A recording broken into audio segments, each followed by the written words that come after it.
सुबह को कुरान पढ़ा करो, क्योंकि सुबह के वक्त कुरान का पढ़ना फरिश्तों की हाजिरी का मौका होता है। और बाज हिस्सा शब में बेदार हुआ करो और तहज्जुद की नमाज पढ़ा करो। ये शब खेजी तुम्हारे लिए एक इजाफी अमल है। उम्मीद है कि अल्लाह तुमको मकाम महमूद पर फाइज फरमाए।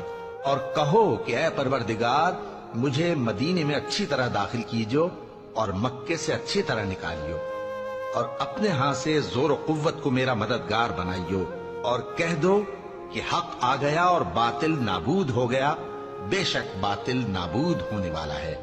और हम कुरान में वो चीज नाजिल करते हैं जो मोमिनों के लिए शिफा और रहमत है, और जालिमों के हक में तो इससे नुकसान ही बढ़ता है। और जब हम इंसान को नेमत बख्शते हैं तो रूह गर्दां हो जाता है और पहलू फेर लेता है, और जब उसे सख्ती पहुंचती है तो नाउम्मीद हो जाता है।